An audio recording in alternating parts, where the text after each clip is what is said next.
Assalamualaikum warahmatullahi wabarakatuh. Alhamdulillahi rabbil alamin. Wassalatu wassalamu ala ashrafil anbiya'i wal mursalin habibina wa maulana Muhammadin wa ala alihi wa sahbihi ajmain. May yahdillahu fala mudilla lahu wa may yudlil fala hadiyalah. Yang lalu terkait merenungi ancaman Allah. Jadi ada 5 perenungan. Jadi kita sampai pada perenungan terhadap ancaman Allah, membaca surah Al-Infitar ayat 14. Ini sambungannya lah jamaah.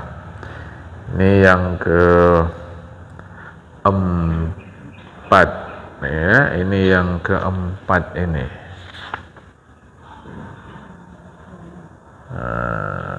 Ini yang keempat, merenung yang keempat, yaitu merenungi ancaman Allah. Kita ulang dari situ sedikit. 7 baris dari atas halaman 76. Qala al-musannifu rahimahullahu ta'ala wa nafa'ana bi'ulumihi fid darain amin summa qala. Dan merenungi ancaman Allah terhadap kelakuan yang Allah terangkan. Apa yang Allah terangkan? Bahwasanya musuhnya bersifat dengan kelakuan itu. Ini musuhku. Ya, sebetulnya tidak sepadan makhluk bermusuhan dengan Khalik. Tapi begitulah kenyataan, ini bahasa kiasan. Sebab apa disebut musuh? Sebab tidak melaksanakan apa yang Allah perintahkan, tidak menjauhi apa yang Allah larangkan. Jadi kalau merenungi ancaman Allah berupa musuhnya bersifat dengan kelakuan itu, bahwasanya musuhnya bersifat dengan kelakuan itu. Apa diantaranya ancaman Allah? Siksa Allah, bencana yang disiapkan Allah untuk mereka. Maka melahirkan apa nanti? Kalau kita renungi ancaman Allah itu akan melahirkan apa? Kita lihat dulu ayat-ayat Al-Quran yang terkait ancaman itu. Allah berfirman, ini sudah kemarin, bismillahirrahmanirrahim, wa innal fujjara lafi jahim, itu tak terangkan lagi. Inilah kaji kita bermula pagi ini. Fakullan akhasna bizambihi faminhum man arsalna alaihi hasiba wa minhum man akhadathu sayhata wa minhum man khasafna bihil arda wa minhum man aghraqna wa ma kana Allahu liyadhlimahum walakin kanu anfusahum yadhlimun. Artinya maka masing-masing kami siapkan. Kami siapkan masing-masing disebabkan dosa mereka, dosanya. Maka di antara mereka ada yang kami timpakan kepadanya hujan batu kerikil. Batu kerikil Allah hujankan. Awak selama ini dapatkan hujan air. Kita ya, bagi kita yang pandai memanfaatkan, manfaatkan. Bagi yang tak pandai, begitulah jadinya. Ini hujan kerikil. Dan di antara mereka ada yang ditimpa suara keras yang mengguntur. Itu bisa membahayakan jamaah. Contohnya kita pagi ini mengaji, sedang elok-elok, enak-enak mengaji, tiba-tiba dengar suara kuat. Terkejut. Makanya ada cara jahat orang untuk mencelakakan orang lain, sengaja jamaah, dengan suara. Suara itu dibuat kuat, orang bukan hanya bisa terkejut, bisa meninggal jamaah. Jadi Allah kasih nanti ada di ujung apa, mengapa begitu terjadi. Dan di antara mereka ada yang kami benamkan ke dalam tanah. Agak susah kita ini dulu sebagai muslim memahami ayat ini. Bagaimana membenamkan ke tanah? Tapi alhamdulillah sekarang dengan kuatnya informasi itu masuk, kita mudah melihat tiba-tiba rumah orang ambles, jamaah. Tiba-tiba tanah itu ambles. Tiba-tiba kampung itu bergeser. Kampung itu bergeser, jamaah. Tanah itu retak. Jadi tidak mudah kita memahami. Makanya kalau tak juga imani, apalah lagi hal ini, jamaah. Apa halnya nih kok tak mengimani, kan? Dan di antara mereka ada yang kami tenggelamkan. Itu sama. Dan Allah sekali-sekali tidak hendak menganiaya mereka. Jadi jangan dibilang Allah itu kejam. Tidak. Tetapi mereka lah yang menganiaya diri mereka sendiri. Surat Al-Ankabut surat 29 ayat 40. Nah, disinilah selalu masyarakat menyimpulkan pantas hidupnya kayak gitu. Banyak kali dosanya. Ini resikonya besar. Oleh karena kita hanya melihat satu ayat. Kalau itulah yang menjadi kesimpulan kita, bahwa dia mengalami susah hidup, bahwa dia mengalami yang menurut kita bencana hidup sebab dosa dia. Bagaimana dengan Nabi Muhammad SAW yang sampai terusir dari kota Mekah? Bagaimana Nabi Muhammad dalam perang Uhud itu, jemaah, yang giginya sampai patah? Gimana itu? Sebab inilah maka mau kita sampaikan hal-hal negatif yang terjadi pada seseorang. Menurut kita itu negatif. Oke, kita terima dulu. Menurut kita negatif. Penyakit, mungkin pada diri dia penyakit, atau pada diri dia kehilangan benda-benda, atau anak dia begini seterusnya, jamaah. Harus kita lihat secara luas. Kalau macam tadi kita fahami, ayat ini tak salah. Memang ayat ini menjelaskan ada hal-hal negatif yang terjadi pada kita, itu efek dari perbuatan buruk yang kita lakukan. Tapi kan tidak semua. Tidak semua. Maka kita di masyarakat, kita sebagai masyarakat ini mesti luas dalam melihat. Jika itulah kesimpulan kita, titik, tanpa melihat lain, bagaimana dengan Nabi Muhammad SAW? Satu, bagaimana dengan Nabi Lut alaihi salam? Jamaah, kerana istrinya durhaka loh kepada Nabi Lut. Bahkan istrinya ikut dalam kegiatan gak benar itu. Bagaimana dengan Nabi Nuh, anaknya Kan'an? Yang lebih hebat, bagaimana dengan Nabi Adam alaihissalam, anaknya Qabil? Coba dulu. Ini mau hati-hati. Nah, jadi saya bagi tahu kepada kita, hal-hal yang secara zahir negatif terjadi pada diri seseorang, itu memang bisa hukuman. Bisa hukuman. Tapi bisa juga cobaan. Hukuman berfungsi supaya orang itu balik ke garis semula. Jamaah, itu hukuman bisa buat orang supaya orang balik ke garis semula. Kemudian cobaan itu untuk menaikkan kelas seseorang. Dan kita tak tahu sesungguhnya pada dia ini hukuman atau cobaan. Kita tak tahu. Paling-paling yang bisa kita ambil adalah hikmah. Harus bijak loh, jamaah. Pantaslah, percuma aja dia rajin ngaji. Tengoklah itu anaknya bandal semua. Kita kata kurang apa Nabi Nuh terhadap Kan'an? Sampai anaknya Kan'an itu melanggar Nabi Nuh, dan ya, kalau dalam agama disebut kafir lah itu Kan'an, jamaah. Kurang apa? Jadi hati-hati, sebab Al-Quran itu satu ayat cerita begini, satu ayat di tempat yang lain cerita begitu, jamaah. Jadi enggak begini semua. Di satu ayat nanti dia cerita tentang hukuman, padahal di ayat lain nanti dia menceritakan tentang cobaan. Tapi kita pahamkan sedemikian satu saja.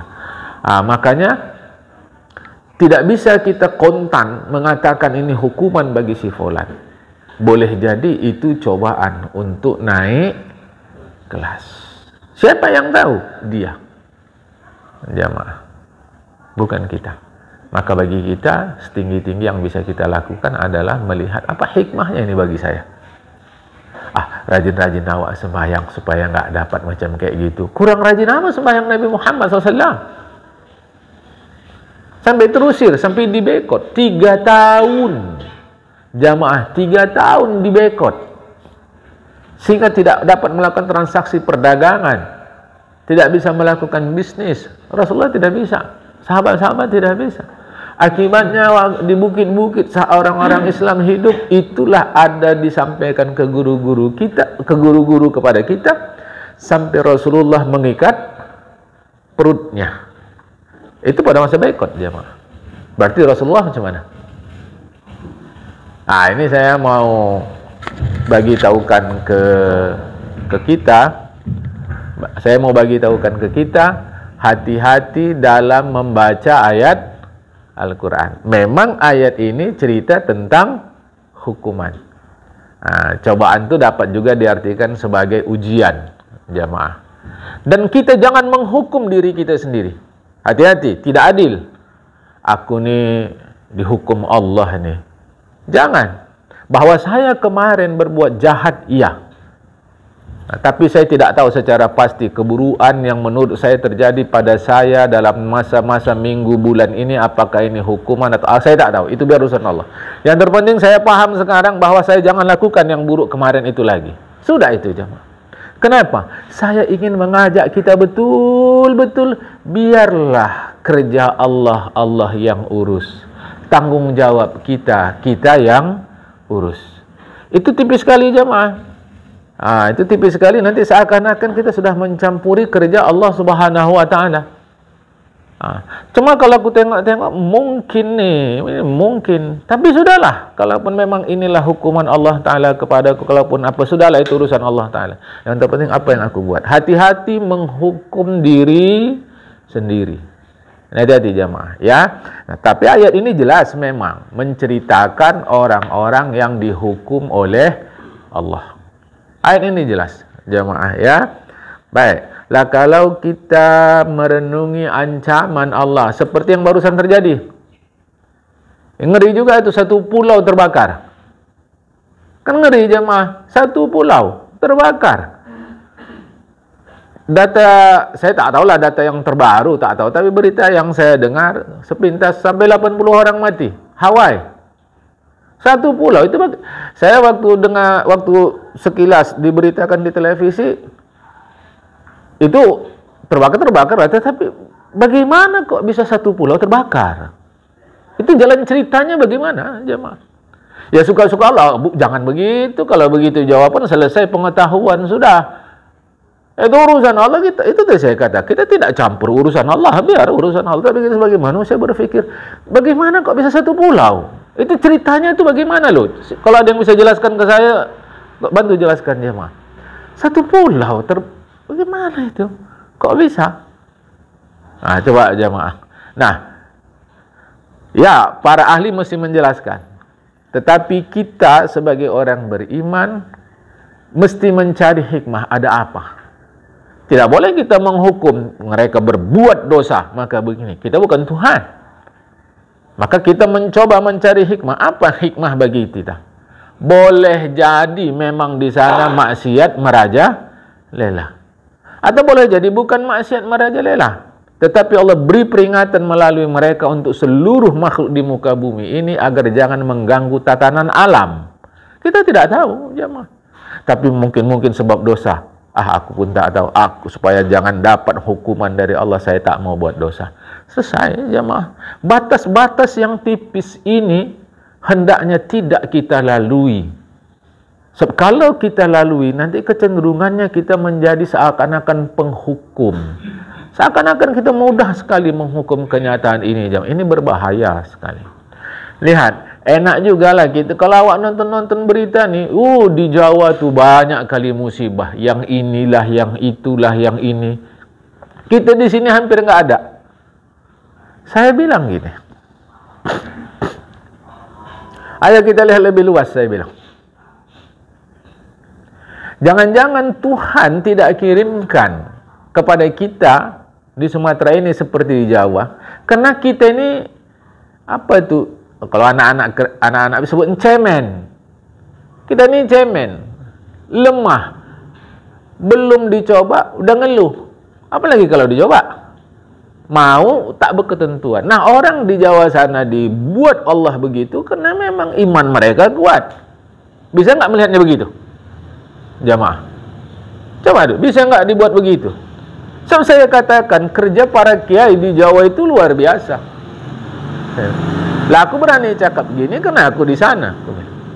Itu kerja para kiai menyampaikan ajaran agama kepada masyarakat itu luar biasa.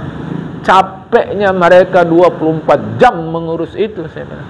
Jadi boleh jadi dikirim Allah ke sana sebagai ujian bagi mereka untuk naik kelas.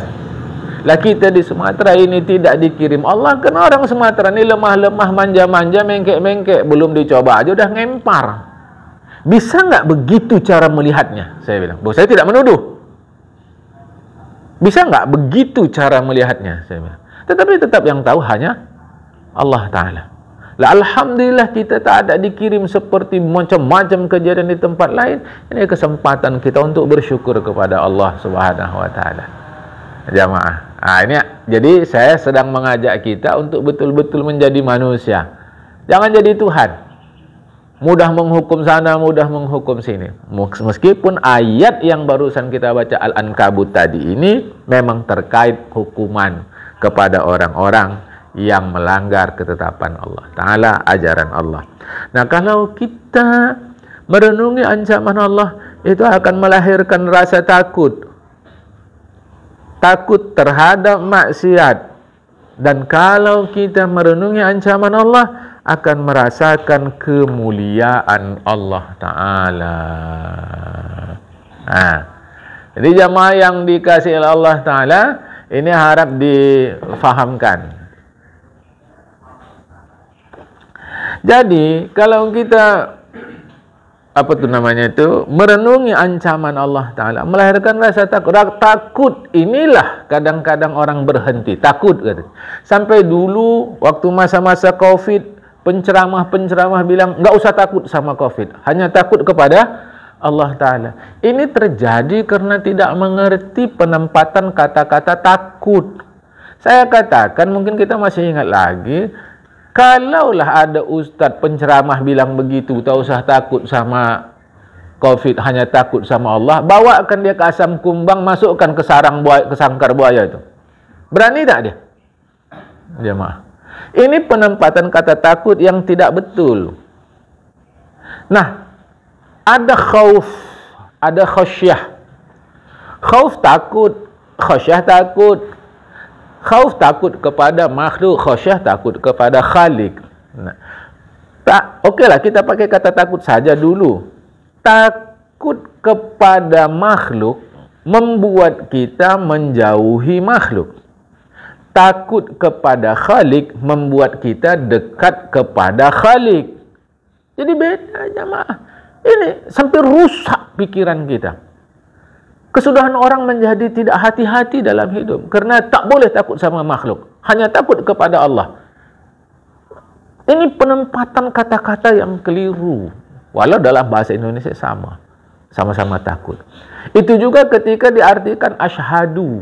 Aku bersaksi bahwa tiada Tuhan kecuali Allah. Lantas dalam pengajian dia katakan, siapa yang menyaksikan kau bersyahadat? Karena itu syahadat kau tidak sah. Mesti ulang lagi kepada guru. Kita tanya, guru ini siapa pula yang bersaksi? Nanti ujungnya malaikat Jibril katanya. Kan keliru ini dah jamaah. Asyhadu dalam bahasa Arab. Kalau kita ngaji kitab Melayu saja, tak usah kitab Arab. Itu asyhadu diartikan atayaqqanu. A'lamu.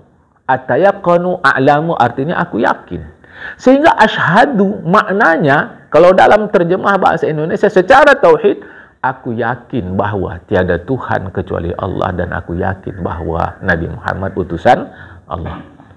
Entah mengapa di Indonesia ini diterjemahkan semata-mata aku bersaksi. Jamaah. Itu saya posting di Facebook saya, jamaah. Bahkan di Thailand sana pun itu artinya aku yakin. Tapi kalaupun diterjemahkan menjadi aku bersaksi, hendaknya difahamkan maksudnya aku yakin. Ini persoalan penerjemahan dari bahasa Arab. Nah, sehingga dalam kaji kita ini melahirkan rasa takut dalam pengertian kepada makhluk jauhi, kepada Allah dekati. Lah, setinggi-tinggi yang kita takuti makhluk ini bukan kuntilanak, bukan harimau, bukan gak ada uang, bukan, yaitu api neraka. Itu setinggi-tinggi yang kita takuti. Maka apa sikap? Jauhi api neraka. Cara menjauhi api neraka di dunia bagaimana? Jauhi maksiat. Takut dari maksiat. Maksiat itu sama dengan haram. Kalau buruk itu sama dengan makruh. Sayyiat, buruk, makruh. Walaupun haram itu termasuk sayyiat, buruk, tetapi lebih khusus lagi pengertiannya, jamaah. Jadi kalau nanti perbuatan buruk, kata itu memang terbagilah dua, makruh dan haram. Tetapi pada haram ada istilah khusus maksiat, durhaka. Pada makhluk, pada makruh itu ada sayyiat, buruk. Jadi jangan rusak pikiran kita. Hanya takut pada Allah kita takut. Makhluk jangan takut. Lah, keliru, ya takutlah. Sedangkan Nabi Musa takut, Nabi Ibrahim takut, Nabi Lut takut, Nabi Ibrahim takut. Jamaah, datang tamu kok dihidang makan nggak mau makan, dikasih hidangan ya tentu namanya tamu kita hormat. Nabi Ibrahim takut tamu kok tak mau makan. Jamaah, Nabi Musa takut ketika tukang-tukang sihir itu mengkhayalkan dalam pandangan mata manusia tali menjadi ular. Nabi Musa pun takut. Bahkan Nabi Muhammad sallallahu alaihi wasallam pun takut. Kalau Rasulullah tidak takut, mengapa pergi hijrahnya malam-malam di tepi-tepi laut bersama Abu Bakar, tersuruk-suruk masuk ke bukit, masuk ke gua. Gua tadi ada di bukit, jemaah. Takut. Takut apa? Takut nanti strategi ini diketahui oleh orang kafir. Rusak ini semua. Kan takut itu. Dan itu normal. Jemaah. Itu normal. Bukan mengurangi kenabian beliau. Tidak. Nah, jadi hati-hati kata-kata takut dalam kaji kita ini. Jangan nanti kita menjadi ceroboh. Nggak usah takut mati, nyebrang aja. Mau rame-rame gini jalan nggak apa-apa. Kalau dasar mati-matinya itu, kata Allah Ta'ala, matilah dia. Bilang orang juga mati syahid. Kenapa tertimpa benda-benda berat? Bukan, ini mati konyol ini. Yang gini nih jemaah. Kalau kata yakin kita kepada Allah Ta'ala, ya nggak yakin siapa?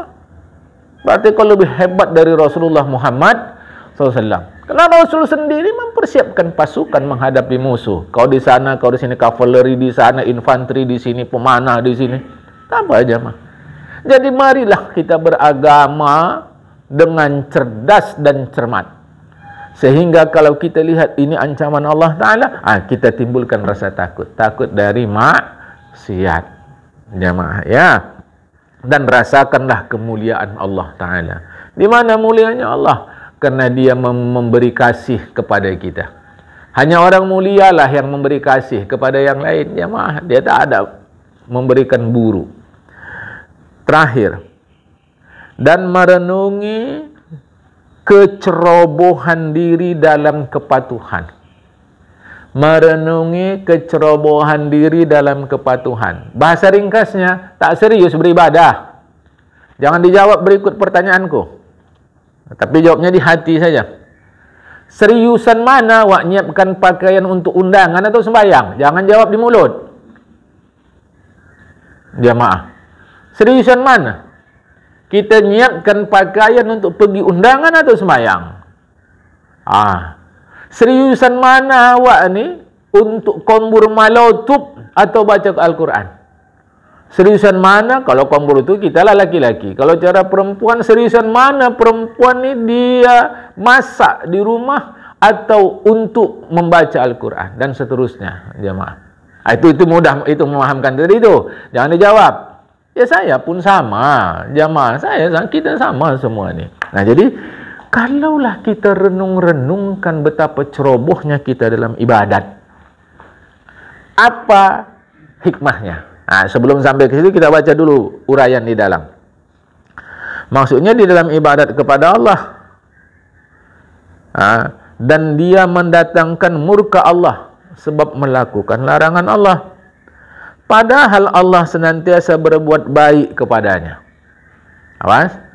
Jadi Allah senantiasa buat baik kepada kita. Kita tak begitu serius dalam beribadah, tahu-tahu ingin masuk ke dalam surga Allah yang paling hebat. Surga Firdaus, paling sedap kata kita, padahal ibadah kurang. Lebih hebatnya lagi, kita udah ibadah kurang, mau cari ibadah instan, serba cepat. Yang lebih hebat lagi mau cari fadilat, kalau baca ini sekian kali saja udah dapat. Bukan salah fadilat, baca kau sekali qul huwallahu ahad, itu nilainya sepertiga Al-Quran. Kesudahan dia 3 kali aja baca, dah khatam kata dia. Ini kan namanya kalau cara saya anak-anak menggajai ini, menggajai. Dah 3 kali dah khatam. Takkan sama hikmah yang Allah berikan kepadamu dengan 3 kali membaca Al-Ikhlas dan khatam sepenuh Al-Quran. Takkan sama, jemaah. Takkan sama. Seorang yang sekolah, sekarang udah umum lah tahu tuh, sampai S3, doktor, jemaah. Takkan sama nilai dia dengan orang yang tak sekolah tapi diberi hadiah gelar doktor. Takkan sama. Walau yang diberi hadiah tetap kita hormati, tetap kita sanjung. Memang begitu, itu tak akan diberikan kecuali karena dia orang baik secara akademik diberikan. Namanya doktor honoris causa. Tetap dikasih sama dia doktor. Tapi tak akan sama dengan orang yang menempuh pendidikan dari S1 sampai S3 aja. Tahu-tahu kita cukup ini aja dah. Baca ini, dah khatam 3 kali Al-Quran katanya. Kan sama aja itu katanya. Tengok, ini keliru jemaah. Ya. Nah, jadi Allah buat baik kepada kita. Perhatikan firman Allah Ta'ala surat Az-Zariyat ayat 56. Bismillahirrahmanirrahim. Wa ma khalaqtul jinna wal insa illa liya'budun. Artinya, aku tidak menciptakan jin dan manusia melainkan supaya mereka mengabdi kepadaku. Hati-hati terjemahan saya ini. Melainkan supaya mereka mengabdi kepadaku. Lihat jemaah. Kuciptakan supaya mereka mengabdi. Lihat ya. Supaya mereka mengabdi. Kuciptakan supaya mereka mengabdi. Hati-hati terjemahan itu nanti jemaah ya. Kalau mau tambah catatan silakan. Kuciptakan supaya mengabdi. Kuciptakan supaya mengabdi. Perhatikan supaya. Maknanya Allah terikat pada tujuan. Kenapa kau ke sana? Supaya gini. Mengapa kau begini? Supaya begitu. Kalau cara kita menerjemahkan sedemikian, Allah ciptakan supaya mengabdi, berarti Allah terikat pada tujuan. Terikat pada tujuan itu menunjukkan Allah mukrah, terpaksa. Ini menunjukkan Allah tidak berdiri pada diri sendiri. Ini berbahaya jemaah. Jadi Allah itu lemah. Karena dia mukrah. Mukrah itu lawan daripada qiyamuhu binafsih. Allah berarti tidak kuasa pada dirinya sendiri, melainkan dia terikat. Tidak. Tak begitu. Makanya dijelaskan dalam ngaji sifat 20. Ayat itu menceritakan hikmah. Karena kalau tujuan, orang terikat pada tujuan. Kalau di kitab itu dijelaskan seperti orang menggali sumur ingin mendapatkan sesuatu. Maka dia terikat pada itu jamaah. Nah, Jadi yang tepat menerjemahkan ayat ini, tidak kuciptakan jin dan manusia melainkan hikmahnya mereka mengabdi kepadaku. Jadi hikmah di sebalik penciptaan adalah pengabdian. Ini hati-hati. Kata-kata supaya walaupun di tulisan Arabnya itu ada liya'budun. Jamaah, ini mau hati-hati sekali kita memahami ayat ini. Jadi Allah tidak terikat oleh ciptaannya, Allah berkuasa berbuat sekehendak dirinya, maka kalau begitu kita diciptakan hikmahnya adalah untuk mengabdi kepada Allah. Apa yang dimaksud dengan ibadah, pengabdian? Fi'lu ma radiyallah, melakukan apa saja yang Allah rela. Itulah yang disebut dengan ibadah. Jadi ibadah asal Allah rela itu disebut ibadah. Jadi perbuatan asal Allah rela itu disebut ibadah. Macam mana kita tahu rela atau tidak? Kita mesti punya ilmu. Ini Allah rela tidak? Untuk ilmu, adat-adatnya di tempat kita disebut mengaji. Lah kalau mengaji itu ya di mana-mana tempat. Jamaah. Makanya tak bisa tidak. Kita mesti punya ilmu. Ini Allah rela tidak? Aku mana tahu aku bukan Allah. Oh, itu dah betul. Itu dah betul. Tetapi kan Allah menunjukkan kepada kita apa-apa yang Allah rela, apa-apa yang Allah tidak rela. Untuk tahu itu maka perlu mengaji. Sebab itu saya selalu menganjurkan kepada kita mengajilah, tapi usahakan jangan ceramah-ceramah saja. Awak katakan bukan tidak penting ceramah itu. Usahakan kalau ngaji itu gurunya kita minta ada kitab. Tapi pun kalau dia megang kitab jangan ngelantur. Kalau dia ngelantur, pihak panitia berhak untuk mengingatkan jamaah. Ini saya mau beritahu, kena sayang hidup kita balik nanti ke Allah Ta'ala dapat kita apa? Pulang tak dapat apa jamaah. Kan sikit muatan ilmu kita. Baik ya. Jadi ibadah adalah melakukan apa saja yang Allah ridhai. Allah rela. Kemudian ayat lain. Bismillahirrahmanirrahim. Afa hasibtum annama khalaqnakum abathan wa annakum la yurja'un. Ya. Apakah kalian mengira bahwa sesungguhnya kami menciptakan kalian secara bermain-main dan bahwa kalian tidak akan dikembalikan kepada kami? Itu bukan la yurja'un, la turja'un. Jamaah. Nanti bisa dikoreksi ya. Ini salah-salah tulis ya, jamaah. Baik, nanti bisa dikoreksi di dalam Al-Quran surah Al-Mu'minun ayat 15. Jadi apakah kalian mengira kami menciptakan kalian sia-sia? Seperti cerita-cerita kita, bangun, bersih-bersih, makan, kerja, tidur, bangun lagi, bersih-bersih, makan, kerja, begitu saja. Tidak, jemaah, tidak sia-sia. Ya. Allah Ta'ala ciptakan kita karena memang ada hikmah di sebalik itu, yaitu pengabdian kepada Allah Subhanahu Wa Ta'ala. Jadi abasan tidak sia-sia. Tak ada yang sia-sia di muka bumi ini. Itu keyakinan tauhid kita. Karena setidak-tidaknya ada hikmah. Meskipun dalam kosakata kita sehari-hari ada sia-sia. Sia-sia aja aku buat begini. Karena memang secara zahir mestinya A menghasilkan B. Tapi ternyata yang dihasilkan adalah C. Secara garis lurus A ke B, maka C ini adalah sia-sia. Tetapi jamaah, ketika Thomas Alva Edison, penemu listrik nih, melakukan ribuan kali eksperimen, di dalam riwayat hidup beliau disebut 1000 kali eksperimen. Cuma belakangan saya berpikir apakah maksudnya pas angka 1000? Atau bahkan lebih dari 1000. Jadi diceritakan 1000 kali beliau melakukan eksperimen untuk menemukan listrik ini. Kali ke 1001 baru berhasil. Atau mungkin ini maksudnya banyak kali, tapi setelah terakhir itu baru dapat listrik. Lantas dibilang orang, Anda gagal dalam sekian ratus kali, sekian banyak eksperimen Anda gagal. Eksperimen terakhir Anda berhasil temukan listrik. Ya, kita lihat seperti itu. Tapi Thomas Alva Edison dapat ilmu hikmah dari Allah. Walau dia non-muslim. Apa dia kata? Yang banyak kali itu bukan gagal. Itu adalah penemuan lain pula. Coba jemaah. Jadi yang ratusan mungkin yang tak terhitung itu yang menurut kita gagal, menurut dia itu penemuan lain. Tapi untuk listrik inilah dia. Itu ilmu hikmah jemaah. Maka kalau kita baik-baik, benar-benar pelan-pelan melihat, tak ada yang sia-sia.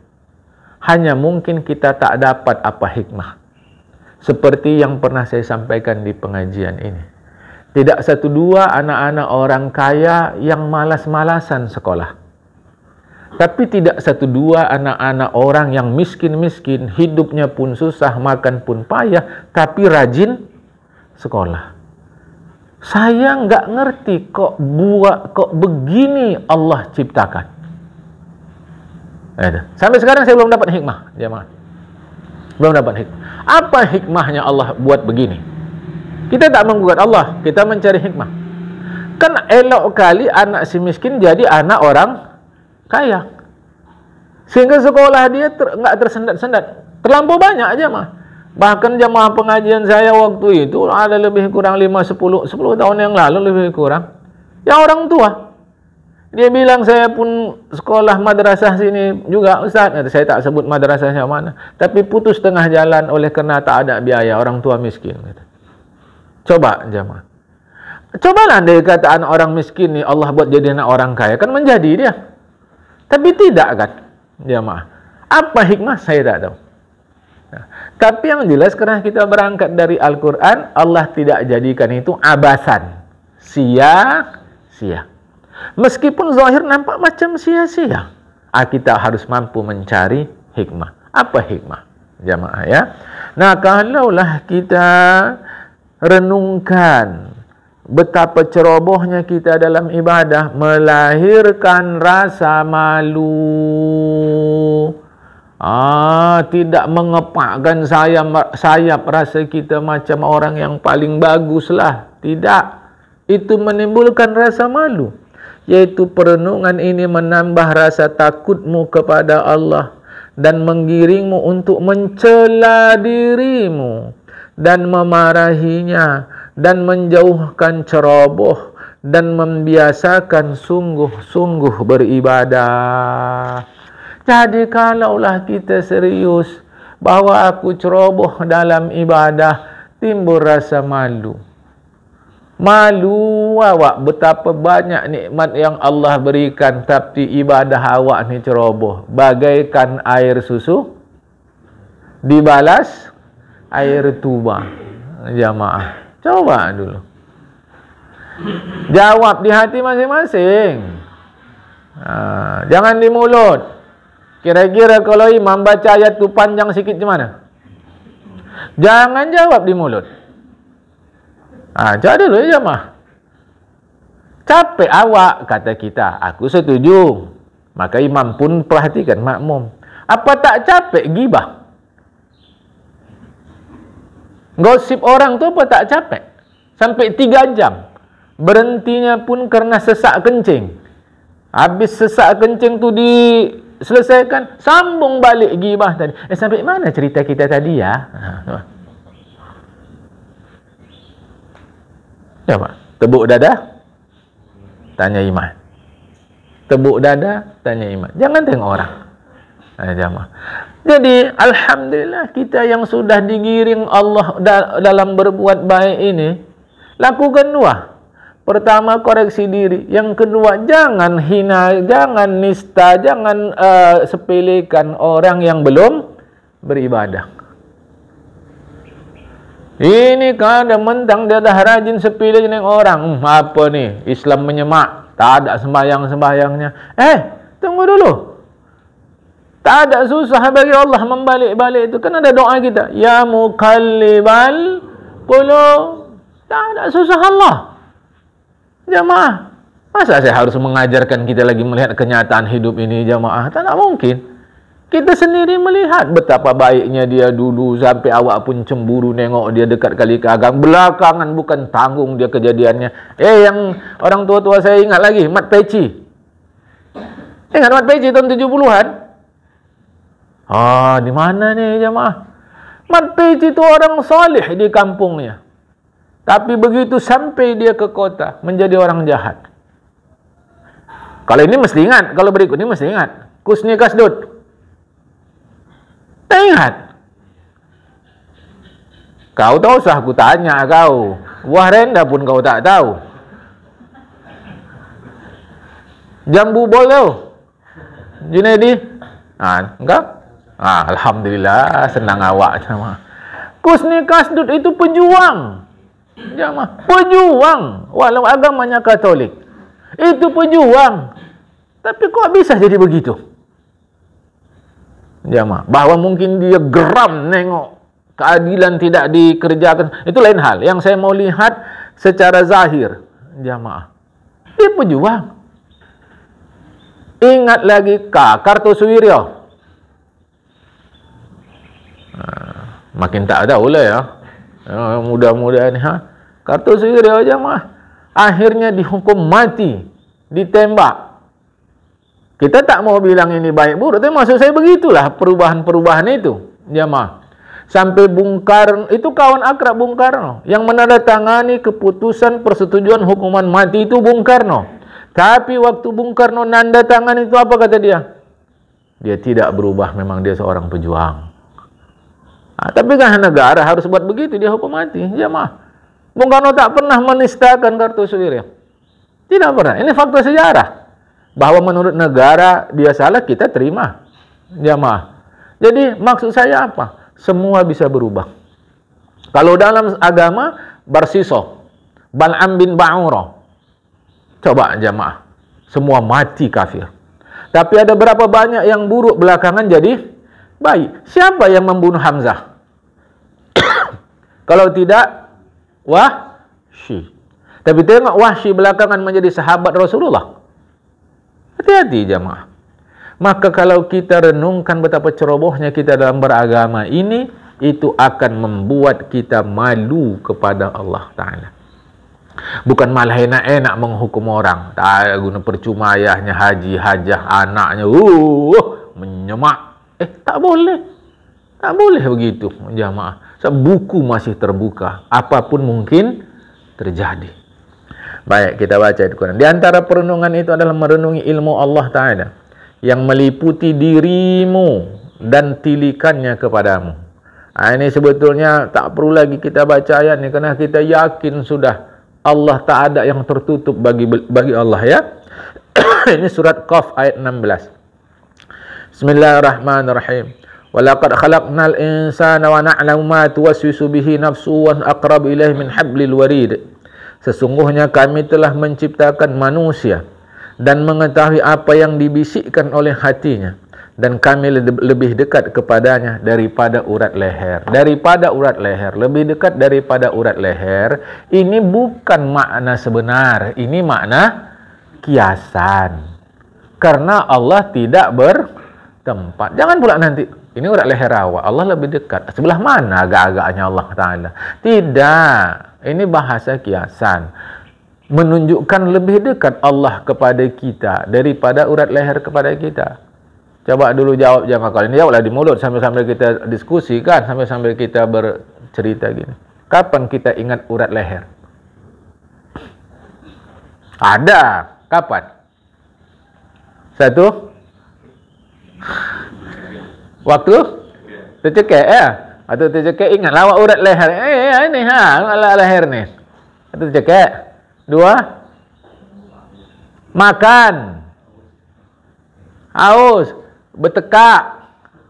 Jendol tadi ni jemaah. Urat leher. Sekali-sekali awak ingat. Ini dari segi fisik tu. Allah tak begitu. Terus kita diingat Allah Ta'ala. Yang kita tak ingat, Allah tetap ingat. Dari segi pula dekat tadi, walau menyatu dia dengan kita. Menyatu dia dengan kita, Allah lebih dekat kepada kita. Cuma masalahnya kita mau dekat apa tidak pada Allah. Ingat lagu Bimbo itu lagi. Aku jauh, engkau jauh. Aku dekat, engkau dekat. Bukan Allah yang dekat jauh, kita. Jamaah, kapan dekat dengan Allah? Pas sakit. Dekatlah itu awak dengan Allah. Pas anak awak melamar kerja, dekatlah itu dengan Allah. Pas tanah tak laku-laku, itu dekat kali sampai manggil-manggil anak yatim bagi itu ke rumah supaya laku. Pas jualan mulai sepi, dekatlah itu dengan Allah. Kalau dah lepas ni semua, kemana Allah? Awak jadi Allah. Rasa-rasa awak lah yang mengatur alam ni semua, jemaah. Tauhid. Malu kita sama Allah Ta'ala. Allah tak pernah lupa tu. Tak pernah lupa sama kita. Ya. Dah, kita teruskan. Ayat berikutnya. Bismillahirrahmanirrahim. Wa huwa ma'akum aina ma kuntum wallahu bima ta'maluna basir. Dan dia bersama kamu di mana saja kamu berada. Dan Allah Maha melihat apa yang kamu kerjakan. Surah Al-Hadid ayat 4. Ini lagi resikonya besar kali. Allah bersama kamu. Berarti zat Allah bersama kita. Berapa banyak kita nih? Kemana Allah pergi? Pas di sini saya, sini Allah. Pas sama kita berarti Allah tak ada situ. Salah, bukan zat Allah bersama kita, tetapi ilmu Allah. Ini bahasa kiasan. Allah bersamamu, macam kita lah. Kemanapun kau pergi nak, bapak sama mak kau ada di situ. Pergilah anak tadi, tengoknya mana ya awak, bapak awak tak ada, mak awak tak ada. Bohong ni orang tua ni. Tidak, kau yang belum nyampe kepada paham yang dikata orang tua dari itu. Kemanapun kau pergi, perhatian orang tua tetap. Perhatian itu kan perasaan, jemaah. Ini pun sama. Jadi bukan zat Allah. Tahu-tahu dia pahamkan, ya zat Allah bersama kita. Murtad, keluar dari Islam. Karena berarti dia meyakini Allah bertempat. Kalau gitu yang bersama kita, pengetahuan Allah. Tak ada yang lepas dari taunya Allah Ta'ala. Zahir maupun batin. Hati-hati jemaah ya. Dah, kita teruskan. Al-Hadid, Al-Mujadalah. Al-Mujadalah. Itu pun salah. Apa jemaah? Salah. Kurang huruf tu. Al-Mujadalah. Ya. Kurang hurufnya. Baik.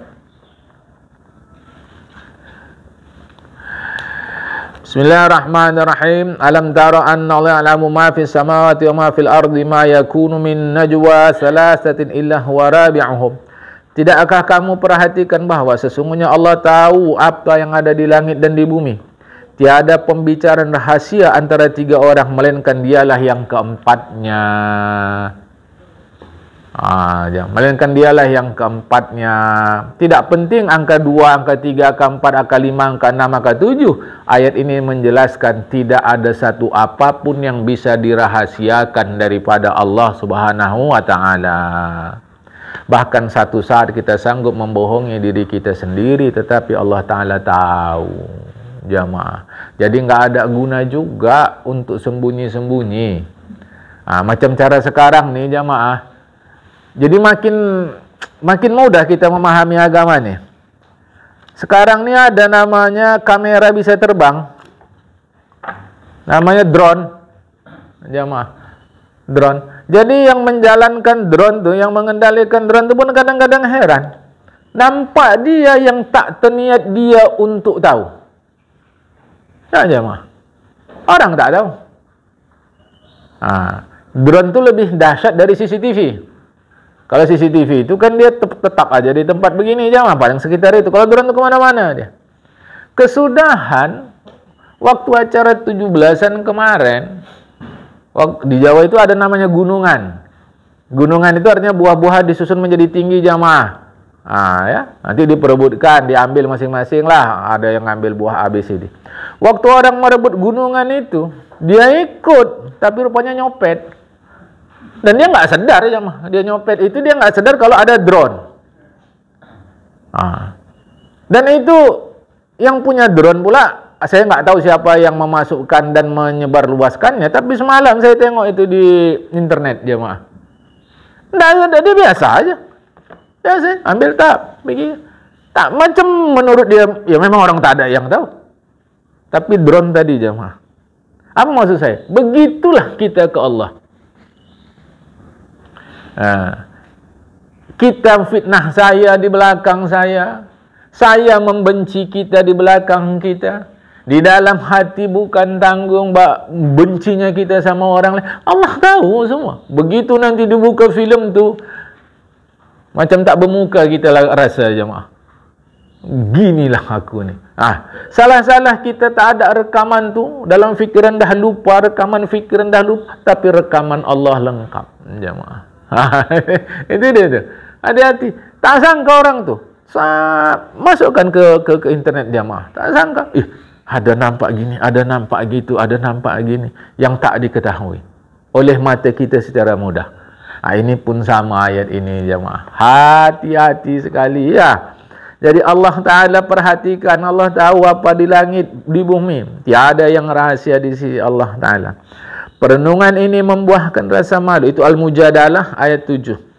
Perenungan ini membuahkan rasa malumu kepada Allah ketika Dia Allah melihatmu melakukan larangannya, dan ketika tiada kamu melakukan perintahnya. Di antara perenungan itu adalah, ini tambahan lagi, jemaah. Yang 5 tadi sudah selesai. Di antara perenungan itu adalah merenungi kehidupan dunia dan banyak kesibukannya dan cepat rusaknya, dan merenungkan kehidupan akhirat dan nikmatnya dan kekekalannya. Lamalah rusak dunia ni, kata kita. Ya, contoh aku aja puluhan tahun. Baik. Kalau saya tanya kita, istimewa yang orang tua-tua kita ni lah. Ingat tak lagi waktu telanjang dulu mandi hujan? Ada mah. Ingat tak lagi pas mandi manjat pohon apa tadi, pohon jambu air tadi, burung awak digigit sama semut rangrang. Ingat lagi tak? Ada mah. Macam baru semalam. Gatal kali, Pak. Sakit kali, Pak. Pulang dia ke rumah maknya pun gelak-gelak. Apa sakit kau tu? Buka semut. Makanya hati-hati kau waktu naik manjat jambu, jemaah. Saya yakin ingat. Itu maksudnya cepat rusaknya dunia ni, jemaah. Walaupun menurut para ahli, alam ni usia dah jutaan tahun. Itu ada hitung-hitungan ahli lah, jemaah. Ya, secara ilmu sains mereka. Jadi cepat. Kalau kita renungkan ini, betapa ruginya kita tidak hasilkan apa-apa. Ingat firman Allah Al-Baqarah 219-220. Bismillahirrahmanirrahim. Kadzalika yubayyinullahu lakumul ayati la'allakum tatafakkaruna fid dunya wal akhirah. Demikian Allah menerangkan ayat-ayatnya kepadamu supaya kamu berfikir tentang dunia dan akhirat. Hikmah Allah ciptakan ini pun, ada supaya di situ tadi sudah saya terangkan secara tauhid, adalah hikmah. Hikmahnya jamaah yang dikasih Allah Subhanahu wa taala supaya kau renungkan ini enggak jalan sia-sia begini saja, jamaah. Renungkan, ada apa untuk kita. Ini yang mengikuti berita televisi belakangan ini, benar atau tidak itu terserah mereka. Kabarnya udara di ibu kota jelek, sampai banyak orang sakit, utama anak-anak, kata dia. Coba bandingkan Medan. Betapa enaknya awak hirup udara di sini, jemaah. Dulu jemaah. Syukur kepada Allah, jemaah. Renungkan itu, ya. Terusnya, Bismillahirrahmanirrahim. Bal tu'siruna al-hayatad dunya wal akhiratu khairun wa abqa.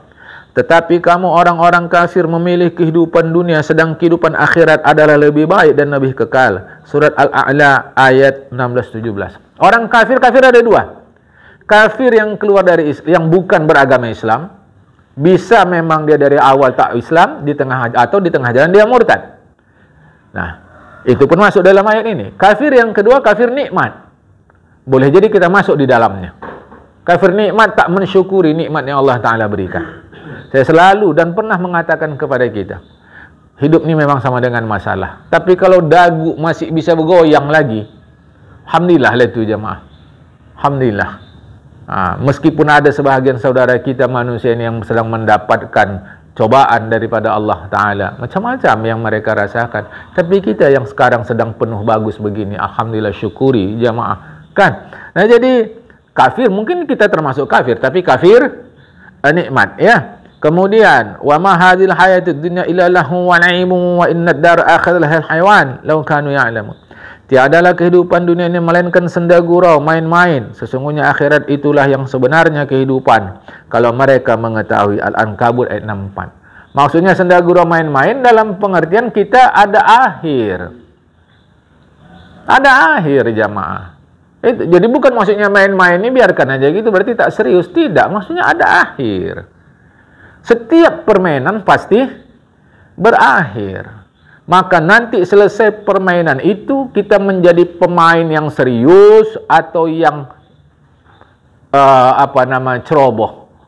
Maka yang serius dapatlah dia sebagai pemain terbaik, dapat tepuk tangan, dapat hadiah dan seterusnya. Ya. Perenungan ini membuahkan zuhud di dunia dan gemar kepada akhirat. Kita sudah terangkan arti zuhud. Ya.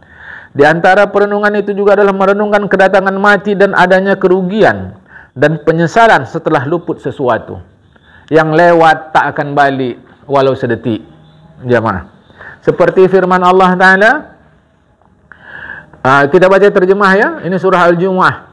Artinya, katakanlah sesungguhnya kematian yang kamu lari daripadanya, maka sesungguhnya kematian itu akan menemui kamu. Coba ingat tu jamaah. Bismillahirrahmanirrahim. Fa innahu mulaqikum.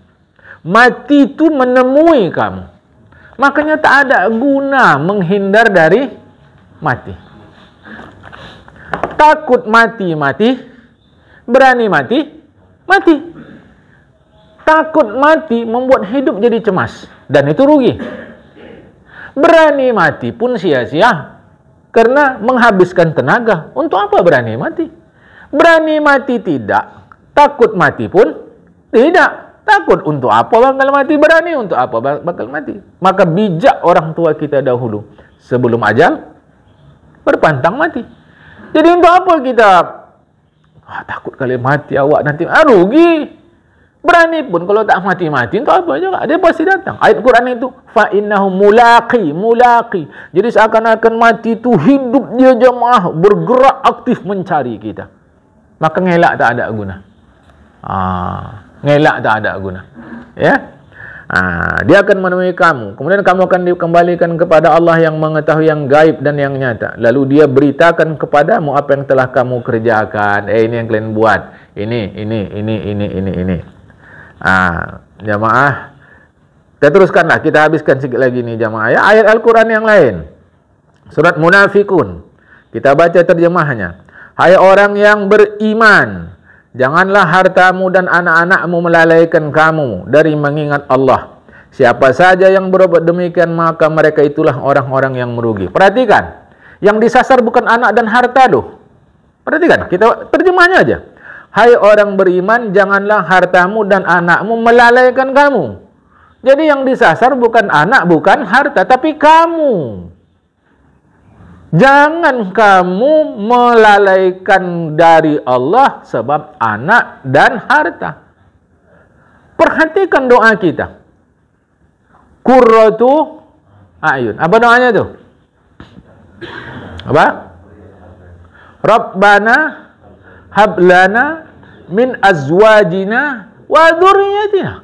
Sampai kita minta zuriat kepada Allah. Di dalam ayat tentang wasiat, Allah sebut in taraka khairan. Jika ia meninggalkan yang baik. Baik di situ maksudnya adalah harta. Jadi anak baik, harta baik.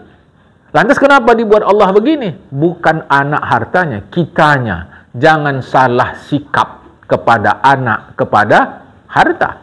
Jadi jangan. Kalau sempat kau lalai, mereka itulah orang-orang merugi. Allah sekali-sekali tidak akan menangguhkan kematian seseorang apabila telah datang waktu kematiannya. Jangan diduga kalau banyak harta tak mati, banyak anak abadi. Tidak, jamaah. Seterusnya, renung apa lagi? Dan faedah perenungan ini adalah pendek angan-angan dan perbaikan amal dan mempersiapkan bekal untuk hari kembali. Layaklah kamu hadirkan pada setiap perenungan ini akan ayat Al-Quran dan hadis Nabi dan asar sahabat. Asar artinya yang bersumber dari sahabat. Awak ini bukan sekolah agama, mana ngerti-ngerti. Sebab tu kita mengaji, kita sampaikan. Diingat-ingat pelajaran ini. Dan jauhkanlah merenungkan zat Allah. Ke mana Allah ni? Ada. Jawab pertanyaanku berikut. Ini jawab jamaah. Jawab. Ke mana muka kita? Ada yang tahu mukanya? Kenapa Allah abang tanya? Ke mana zat Allah? Muka awak sendiri awak tak tahu. Nah, itu yang dipoto, itu kan bayangan muka. Baiklah, aku ikut cakap kita. Taulah kita muka kita.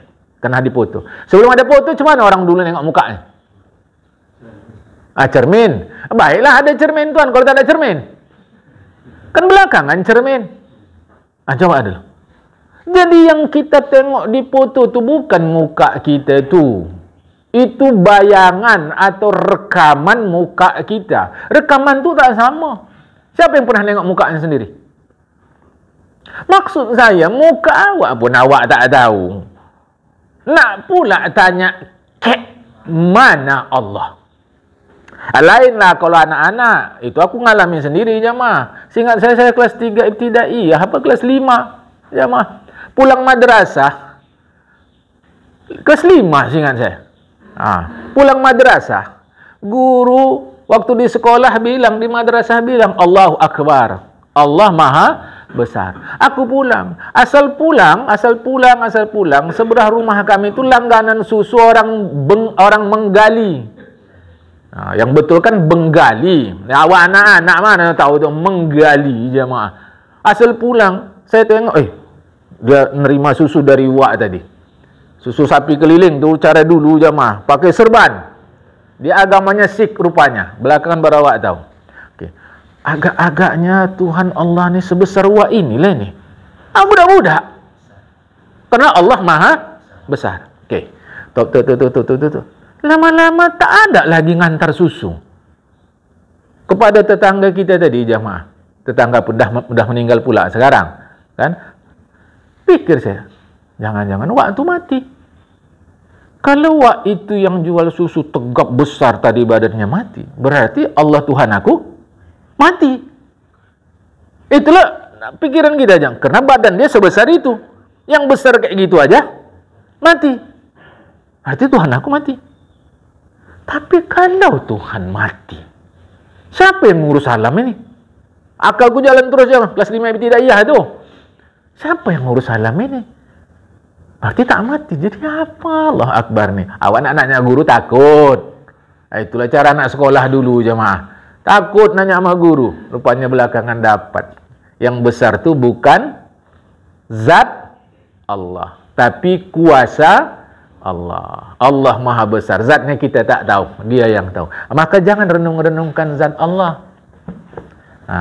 Direnungkan kayak mana lah Allah ini. Lama-lama ahad depan tak ngaji lagi dah.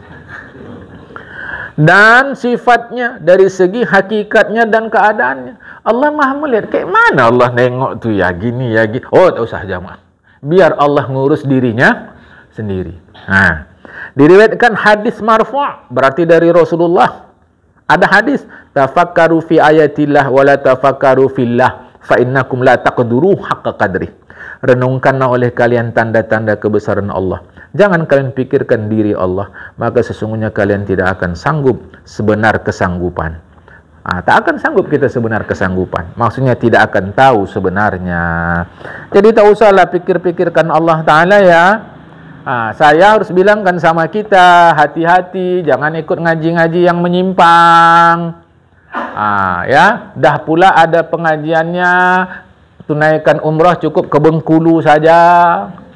Dah pula ada pengajiannya, kalau solat jenazah dari kelompok pengajian kita, takbirnya sekian kali. Kalau kelompok lain, takbirnya sekian kali. Sampai mereka mengatakan kalau untuk orang umum ya 4 kali takbirnya, kalau kita 5 kali. Solat jenazah takbir 5 kali. Dah pula ada pengajiannya, dia tahu alam gaib, alam kubur, tuan syekhnya yakin, dia sampaikan kepada jamaahnya, keadaan orang tua kau sedang tak baik-baik saja. Supaya baik ada jalannya, siapkan kain. Kain tadi beli sama dia, semeter 1 juta. Jamaah, ini hati-hati ini. Dah pula ada pengajiannya, tahu dia Lailatul Qadar sudah datang. Caranya macam mana? Tuan Syekhnya membentangkan serban. Serban tu tengoknya. Oh salah, kalau ini bukan Lailatul Qadar. Kalau ini masuk keluar Ramadan. Dibentangkan Syekhnya tu serban, nengoknya. Besok masuk Ramadan. Besok ini, nengok tu. Dah pula ada pengajiannya, Lailatul Qadar sudah lewat. Dari mana tahu? Tuan Syekh kami semalam naik ke langit jumpa Jibril, dah ngasih tahu. Aku terang aja nih, jemaah ya, jangan aneh-aneh gini, jangan. Kita ngaji yang biasa-biasa saja, bahwa ada pengalaman-pengalaman pribadi lain hal. Itu lain hal. Jamaah, ni mau hati-hati, yang menyimpang-menyimpang begini cukup banyak. Dah pula ada pengajiannya tak wajib sembahyang. Kenapa? Hati masih kotor. Sedangkan sembahyang itu untuk orang-orang yang hatinya bersih. Lebih hebat sebalik ini pula, tak wajib sembahyang sebab hati sudah bersih. Jadi terbalik macam tadi pula. Banyak kelompoknya ni jamaah. Hati-hati. Ada pula pengajiannya bermula dari tengah malam. Tengah malam baru ngaji. Ini mau hati-hati. Ada pula pengajiannya amalkan sekian. Dapat ini. Tengoklah macam mana sahabat Rasulullah mempraktekkan agama ni. Jamaah ya, ini mau hati-hati. Jangan sempat kejadian. Aku dah lepas di akhirat kalau Allah tanya. Wallahul muwaffiq ila aqwamit thoriq. Assalamualaikum warahmatullahi wabarakatuh.